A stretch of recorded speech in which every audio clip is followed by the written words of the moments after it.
बिस्मिल्लाहिर्रहमानिर्रहीम नहमदुहु व नुसल्ली अला रसूलिहिल करीम अम्मा बाद। मोहतरम नाज़रीन इकराम, इफ़्ज़ा नाम के ताल्लुक़ से हमारे पास काफ़ी सारे कमेंट आए हुए हैं, जिसमें पहला कमेंट कुछ इस तरीके से है। एक साहिबा ने किया, अस्सलामु अलैकुम हज़रत, लड़की का इफ़्ज़ा नाम रख सकते हैं क्या? वालेकुम अस्सलाम व रहमतुल्लाहि व बरकातुहू। बच्ची का इफ़्ज़ा नाम बिल्कुल नहीं रख सकते, क्योंकि इसके माना बिल्कुल भी मुनासिब नहीं है इफ़्ज़ा। चुनांचे ये नाम हम अपनी बच्ची का बिल्कुल भी नहीं रख सकते।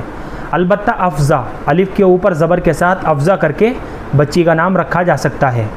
अफ़ज़ा जो है, सबसे पहले अलिफ़ है, उसके बाद फ़ा है, उसके बाद ज़ा है और आखिर में फिर अलिफ़ है। अफ़ज़ा ये फ़ारसी ज़ुबान का लफ्ज़ है। इसके अलावा ये लफ्ज़ जो है ना अफ़ज़ा, उर्दू के अंदर भी इस्तेमाल होता है। और अफ़ज़ा के माना आते हैं बढ़ाना, इजाफ़ा करना, ज़्यादा करना। और इसी तरीके से एक माना और है इसका, बालिदगी पैदा करने वाला। और इस नाम को दूसरे कलिमात के साथ जोड़कर इस्तेमाल किया जाता है। ये लफ्ज़ जो है ना अफ़ज़ा, इस लफ्ज़ को दूसरे कलिमात के साथ जोड़कर इस्तेमाल किया जाता है, जैसे सेहत अफ़ज़ा और नूर अफ़ज़ा।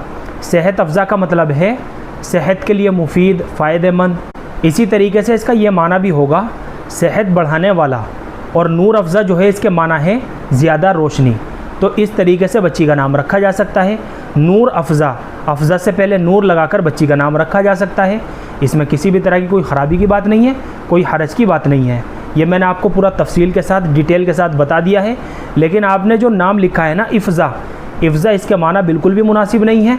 चुनांचे हम अपनी बच्ची का ये नाम नहीं रख सकते, क्योंकि हमें अपनी बच्चियों के ऐसे नाम रखने चाहिए जिन नामों को रखने का मुसलमानों में तामुल हो, या जिन नामों के अंदर से इस्लामी तशख़्ख़ुस झलकता हो, जिनके माना भी अच्छे हों और जिनका मफ़हूम भी अच्छा हो। क्योंकि नामों के असरात बराह रास्त बच्चों की शख्सियत के ऊपर लाजिमन पड़ सकते हैं। अच्छे नामों के अच्छे असरात पड़ते हैं और बुरे नामों के बुरे असरात पड़ते हैं। इसलिए इस पहलू की तरफ भी हमें ख़ास तौर से तवज्जो देने की ज़रूरत है। तो इफ़्ज़ा नाम लड़की का रखना बिल्कुल भी मुनासिब नहीं है। इसके अलावा अफ़ज़ा करके बच्ची का नाम रखा जा सकता है। उम्मीद करता हूँ कि आपको अच्छी तरह समझ में आ गया होगा। अल्लाह हम सबको सुन्नत व शरीयत पर पाबंद फरमाए। फ़क़त वल्लाहु आलम।